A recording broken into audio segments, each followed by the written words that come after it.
Rakta Yahweh, Ba'ashem Yahushai, Ba'ashem Rachakodash. Welcome to another live lesson. This is another GMS Biblical History Chronicles, Alexander the Greek. And pretty much what you're looking at before you is an article from the Philadelphia Trumpet. This is a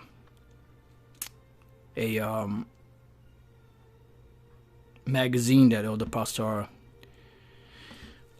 would get from time to time.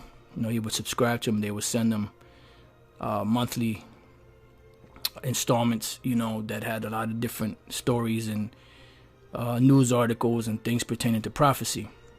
Now, this particular article was sent to me by Bunsapad out there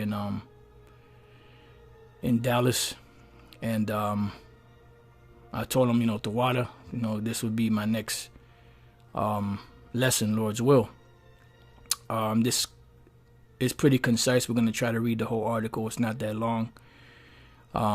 Just to show you how prophecy works with history.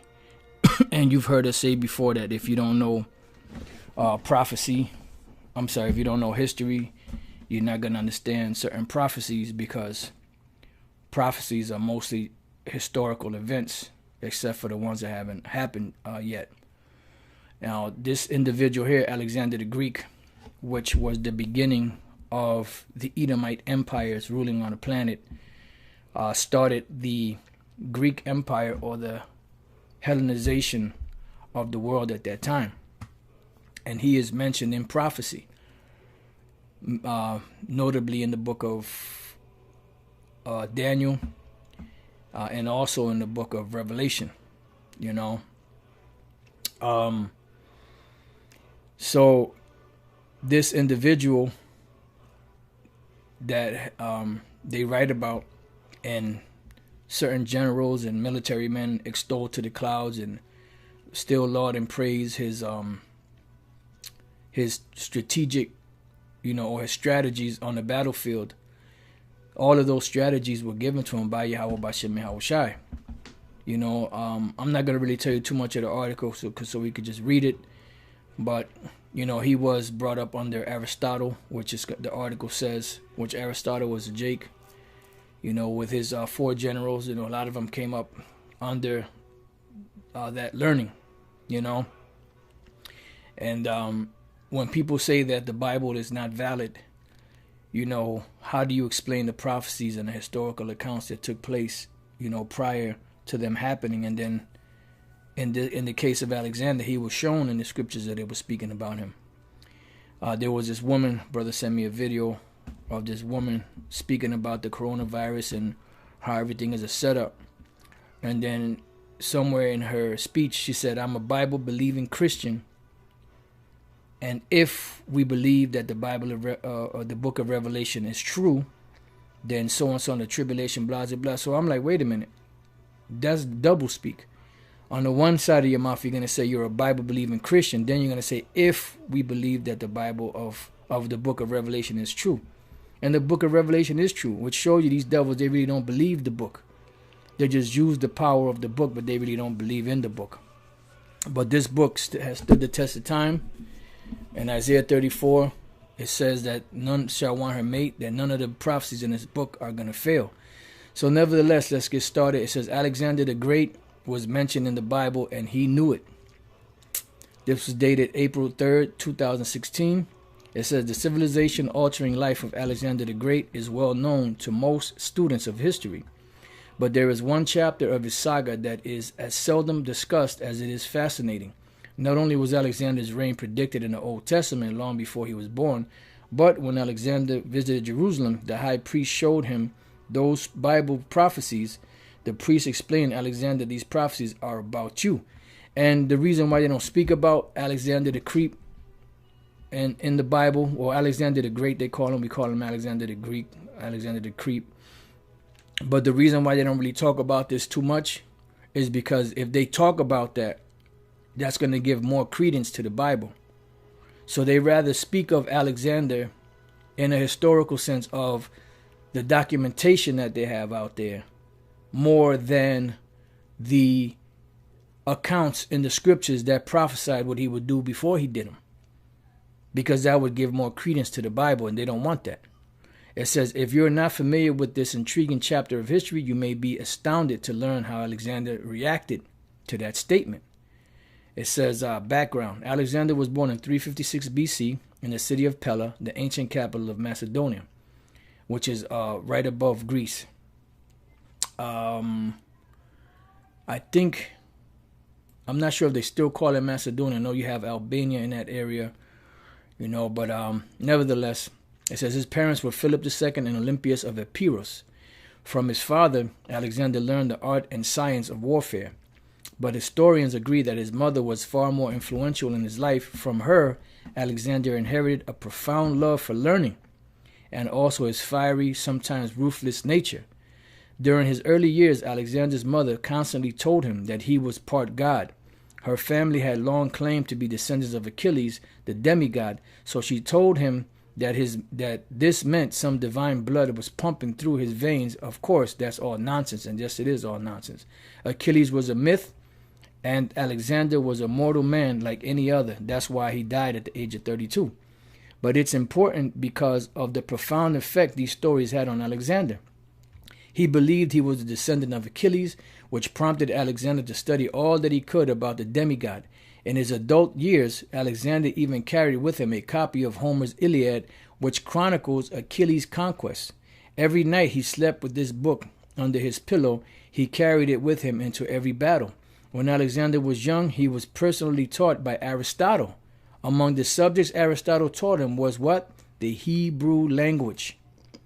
And this is why it was so profound that when the priest showed him in the book of Daniel that it was speaking about him, he could actually read it for himself in the Hebrew tongue because he was learnt. He wasn't only a warrior, a general, a captain, a leader, but he was also learnt. It says in 336, when Alexander was 20 years old, his father was assassinated. Alexander ascended the throne of Macedonia and took command of the massive army his father had spent his life assembling and training. So pretty much, this was the time when the Most High was ready for this devil to make his move. So he had his father assassinated because the Most High said he kills, he makes alive, he wounds, and he heals. So it was time for this individual to take his place according to prophecy on the earth. Campaigns of conquest. Almost immediately after ascending the throne, Alexander embarked on the great military crusade that his father had spent years preparing for, the conquest of the Persian Empire. For several generations before Alexander, the Persian Empire had dominated much of the known world, including some Greek cities. Many in Greece and Macedonia felt that it threatened the very existence of the Greek way of life. Just before entering into Asia Minor to wage the campaign, Alexander's mother pulled him aside and told him that his true father was not Philip, but none other than Zeus. So she's gassing his head up even more. The king of the Greek pantheon. She had always told him that he was the descendant of Achilles, but now she took this delusion a massive step further. It was the last time Alexander would see his homeland and his mother. He entered Asia Minor, and the first city he conquered was Baalbek, which he renamed Heliopolis. Then he liberated Ephesus from Persian rule. Then Alexander defeated the Persian army's main force at the Battle of Issos.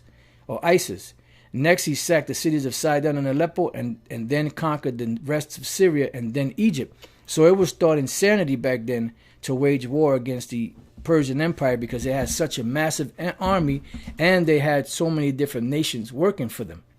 Like you had the Immortals and different other groups that were hardcore top military men, mighty men of war. But the spirit was with Alexander, just like the spirit was with the Medo-Persian Empire to rise into power. Now the Lord was bringing them down at the height of their power and bringing in the Greeks, which was the next step in line, as we read in the book of Daniel, the 2nd chapter, which goes into the image that Nebuchadnezzar saw with the head of gold, the arms and chest of silver, then the thighs, of brass, and the legs, of iron, and the feet part iron, part clay, with the 10 toes. So this was the next empire in succession to all of those empires that were seen in the vision of Nebuchadnezzar. It says that's why the Persian Empire fell so easily to Alexander, not because he was such a great military strategist, but because the Most High was with him to bring this empire down.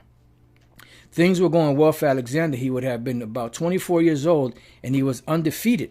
Every single battle was a victory for him. He felt invincible. He felt that his victories were proof that his mother had always been right. He would have felt like he really was a god. It was around that time that Alexander set his sights on Jerusalem. Alexander, the ancient prophecies are about you. These ancient prophecies are about you.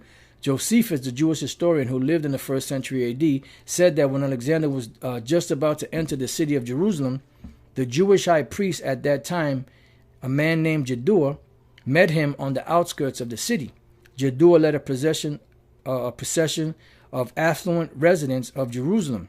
They hoped that by walking out to meet this mighty warrior, they might keep Jerusalem from being destroyed by his army.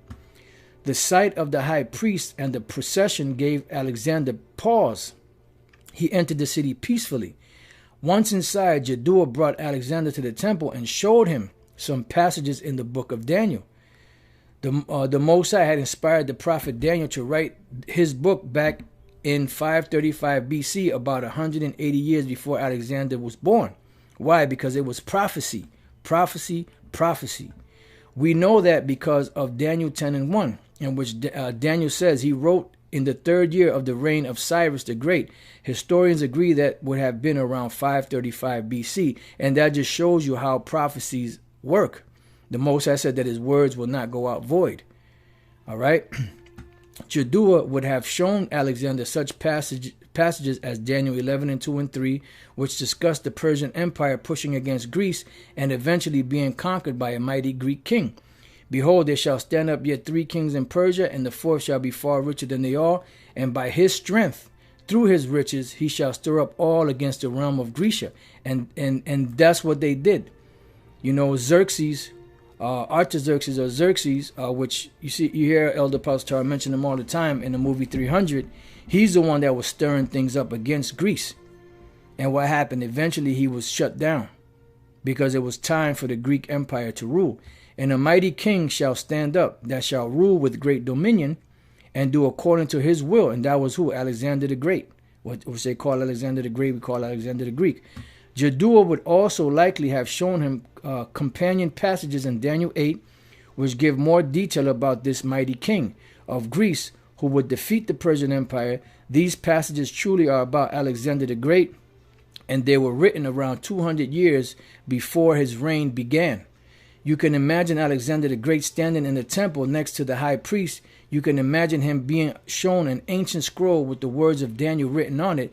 Thanks to the education he had received from Aristotle, Alexander could read the Hebrew words Daniel had written. He needed no translation. He had also been told by his mother his whole life that he was no ordinary man, but someone with divine blood coursing through his veins. This passage in Daniel, of course, did not say he was divine in any way, but Jaddua would have told Alexander that the book had the true God's fingerprints all over it. We don't know all the details. We can only speculate about Alexander's thought process. But it may be that the fact that his mother had always told him he was of divine origin made him more open to believing these ancient holy scriptures were about him. Or maybe he was just compelled by the direct language about a mighty king from Greece overthrowing the Persian Empire, especially since he had already made so much progress toward that end. Whatever the reason, Alexander the Great believed that he himself was the man being discussed in the passages. He believed that it was a true prophecy and that he himself was in the process of fulfilling it. Josephus wrote about Alexander's reaction to Jaddua in Antiquities of the Jews, Book 11, Chapter 8, Section 5, William Whiston's translation, 1981. And when the book of Daniel was showed him, wherein Daniel declared that one of the Greeks should destroy the empire of the Persians, he supposed that himself was a person intended. And as he was then glad, he dismissed the multitude for the present, but the next day he called them to him. and and bid them ask what favors they pleased of him, whereupon the high priest desired that they might enjoy the laws of their forefathers, and might pay no tribute on the 7th year.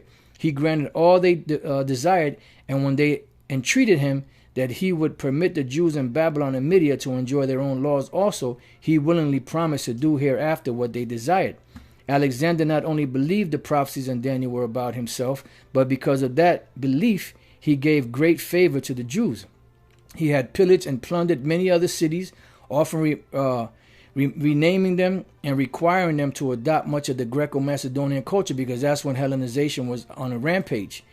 And we read in the book of Josephus that it was the Greeks that started taking over the lands and renaming the different lands what we know them as today. That's why some of them never retained their ancient names.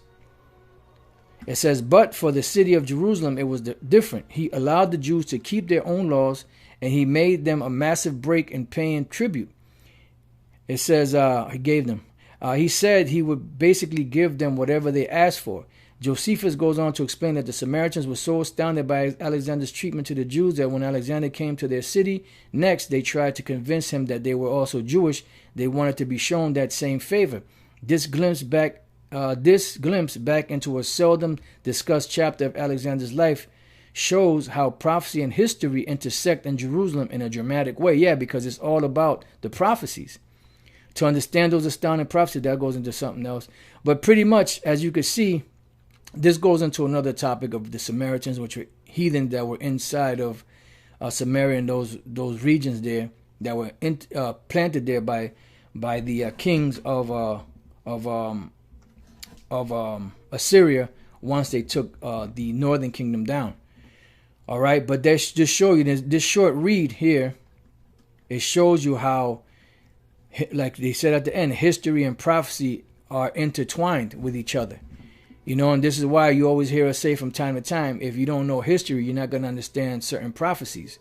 So now let's get into the scriptures dealing with this individual, Alexander the Crete. And the first scripture we go to is Daniel 7:6. It says, after this I beheld, and lo, another like a leopard. This leopard represented Alexander the Crete, and it also represented the Greek Empire, because there are busts of this individual and pictures of him where he has an actual animal head on his head. You know, he conquered the leopard and different other animals, and he would put their head on them, their skin on his head like a helmet. And this was to fulfill prophecy.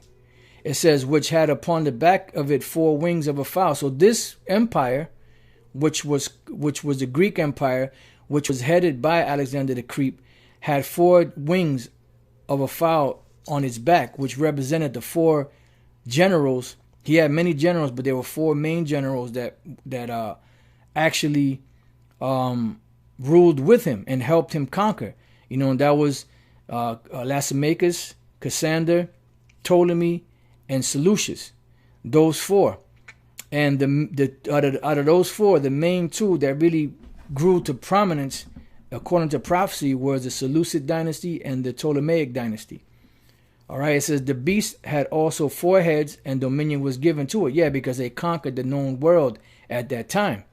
Now, when we go into Daniel the 8th chapter, it goes into a little more detail of what took place and how Alexander the Crete came into power. Daniel 8:1, in the 3rd year of the reign of King Belshazzar, which King Belshazzar was the last king of Babylon. This was the actual king that was in power the night when they were drinking out of the holy vessels of the Lord, and the Lord made that hand write this particular writing on the wall that no one understood but Daniel. Okay, it says Belshazzar in the 3rd year of the reign of King Belshazzar, a vision appeared unto me, even unto me, Daniel. So this vision that we're reading about was actually a prophecy or a vision that the Lord gave to Daniel. After that, which appeared unto me at the first, and I saw in a vision, and it came to pass when I saw that I was at Shushan in the palace, which is in the province of Elam, and I saw in a vision, and I was by the river of Ulai. Now, if you look at a map, this is the Persian Empire.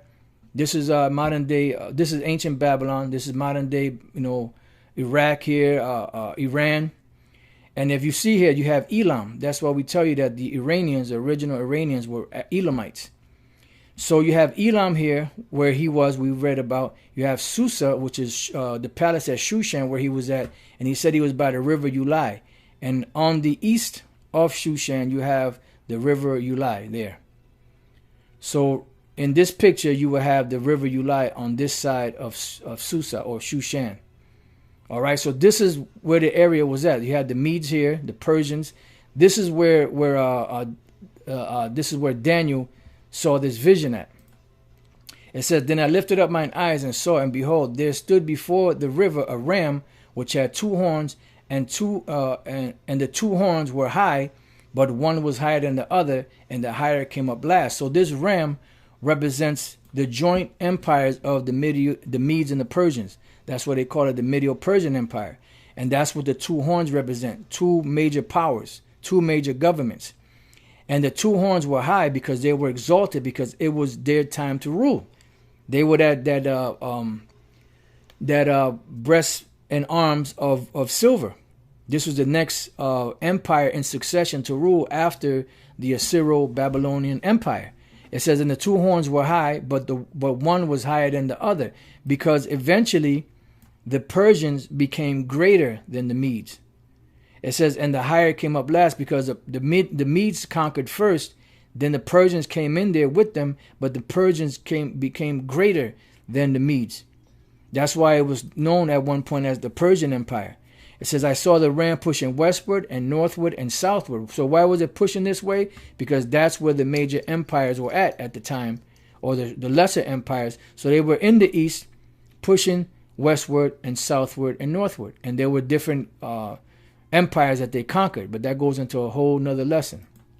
It says, "So that no beast might stand before him, neither was there any that could deliver out of his hand, but he did according to his will and became great." Why? Because this empire, the Medo-Persian Empire, they were the ones that were to conquer next.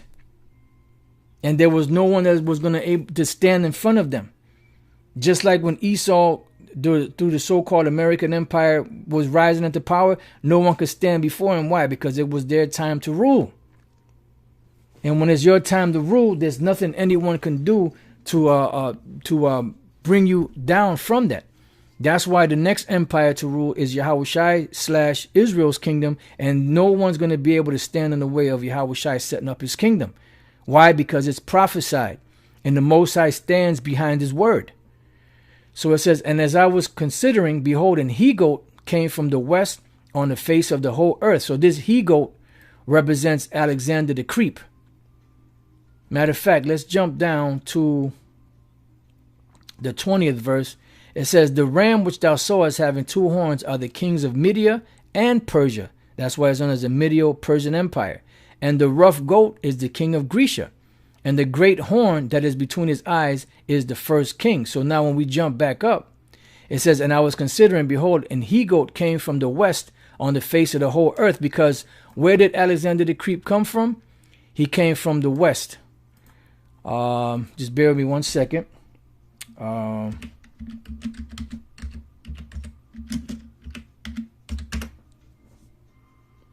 Just bear with me one second. And as we see here,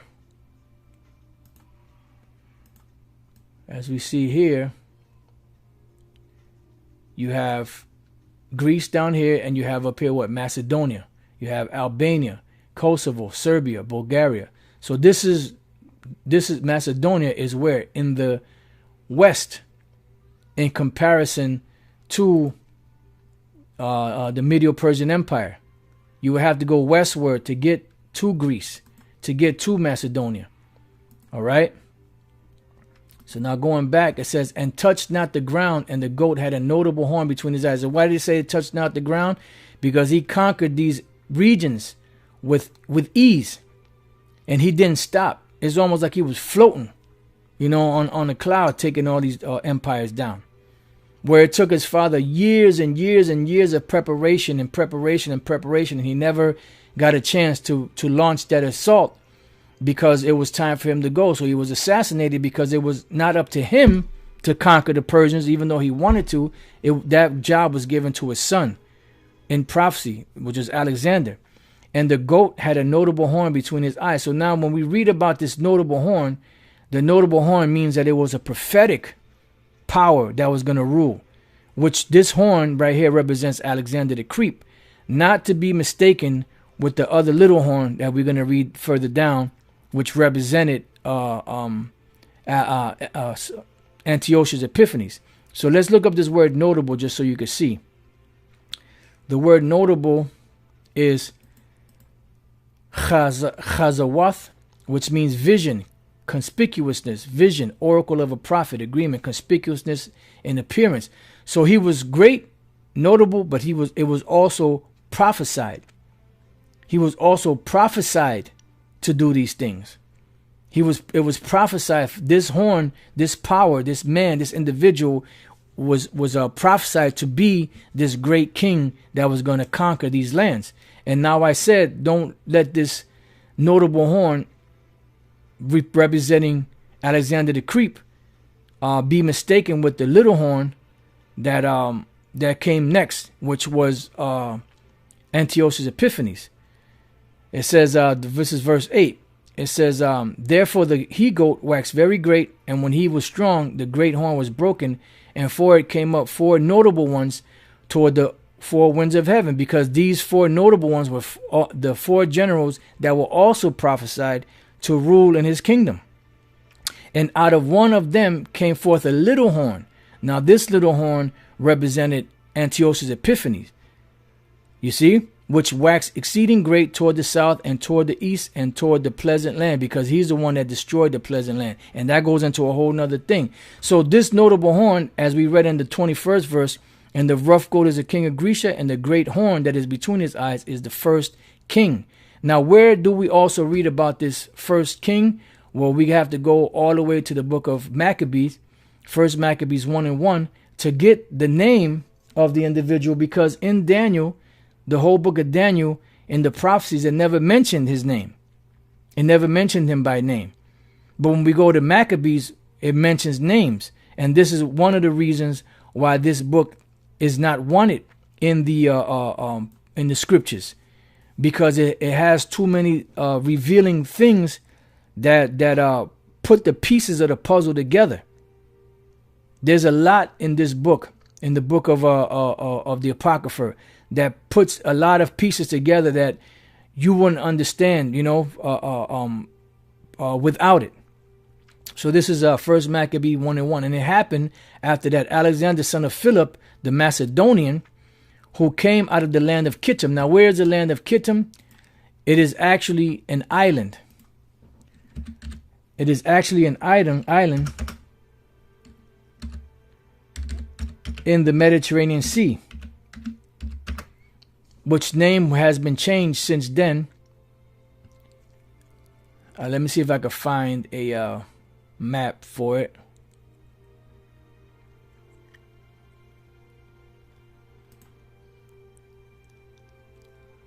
You know what? Let me try to see if I can let me see something.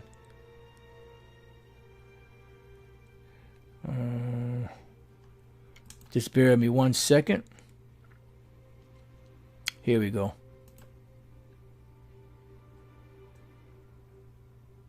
This is going to be kind of small. Let me see how it's going to look. Yeah, it's a little too small. Here we go. Hopefully this is big enough. All right, this will have to do. As you can see here, this is Kittim, and it's also known today as Cyprus. And if you don't know where Cyprus is located, well, when we go, let's see if this map will do it. Yep.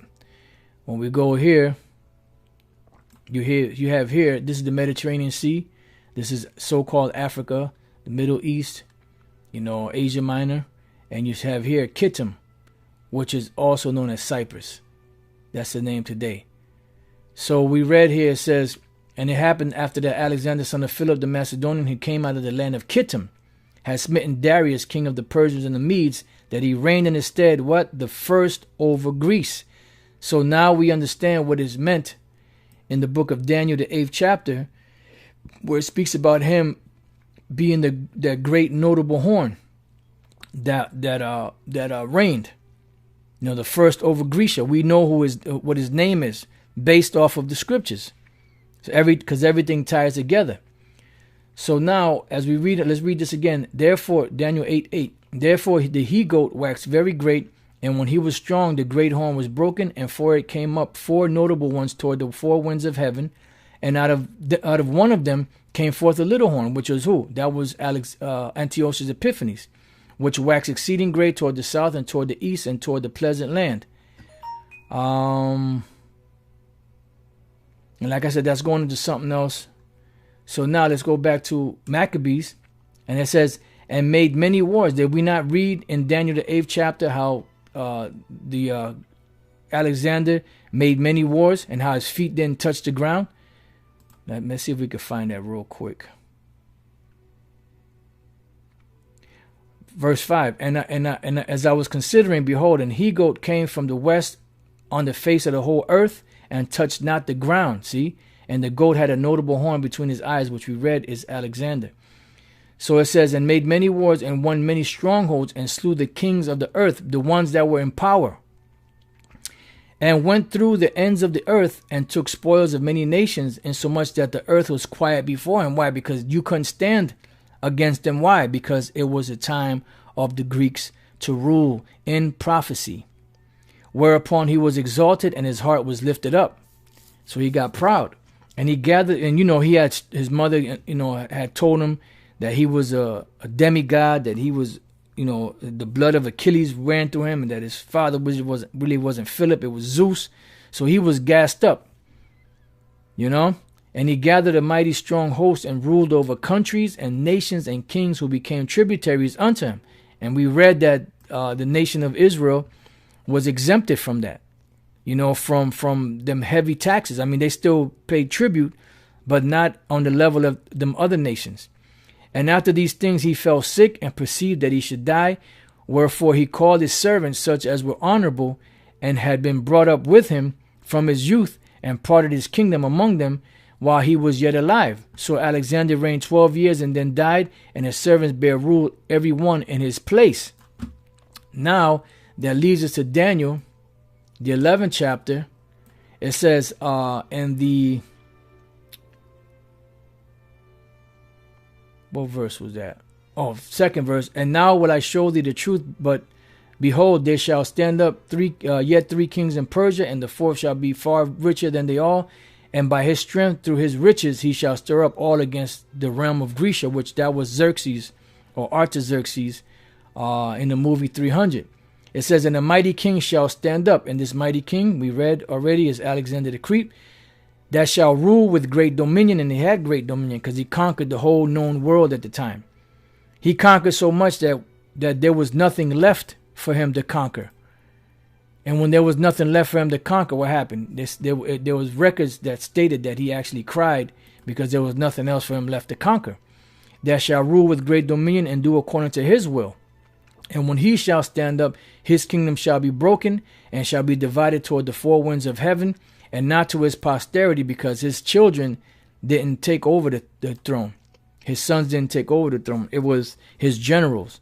No, and it was stated in history that his wife and his son were murdered, after his death. No, according to his dominion. Why? Because his dominion had what? He had the whole dominion under one rule. When the generals took over, that kingdom broke up into many different factions. So they didn't rule like when Alexander had it as one. Which he ruled, for his kingdom shall be plucked up even for others beside those. Okay? It says, and the king of the south. Okay, that's going into something else. So we get the idea that Alexander the Great is in the scriptures in prophecy. All right, and that was based off of this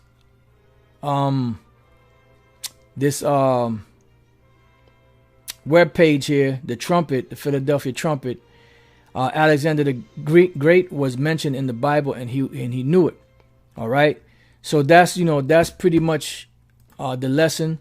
GMS Biblical History Chronicles, Alexander the Greek. And there's much more you could go into with that, but those are the main points.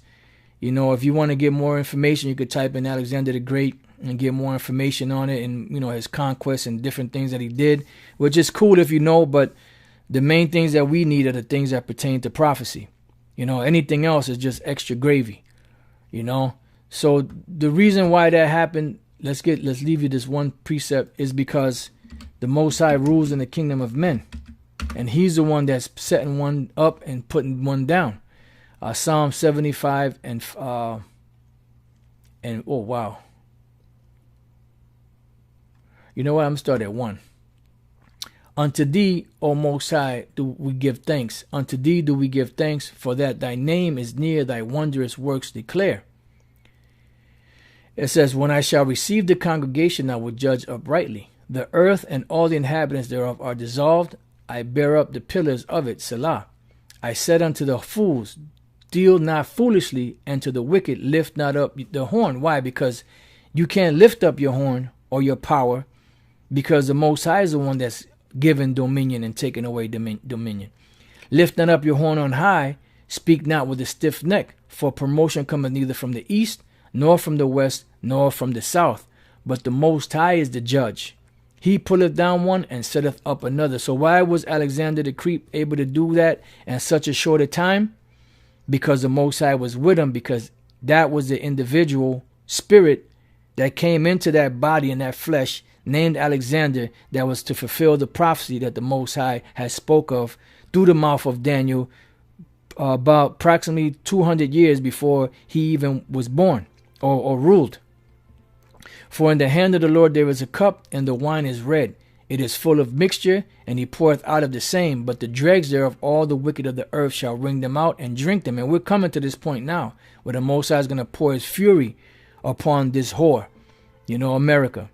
But I will declare forever, I will sing praises to the power of Jacob. All the horns of the wicked also will I cut off. So all of these Edomite empires that you see ruling today, beginning with America and the European allies and all that, the Most High, those are all extensions from the Greek Empire. Because you had the Greeks, the Romans, the French, the Spanish, Germania Major, Germania Minor, and Britain.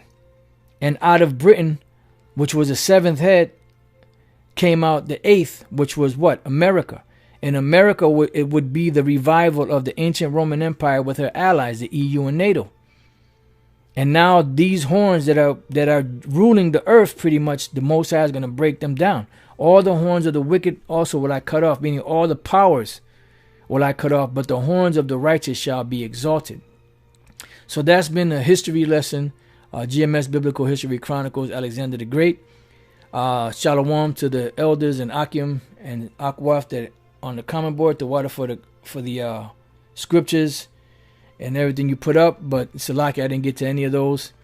But I pray that you brothers have been edified. Until the next time I say Shalom.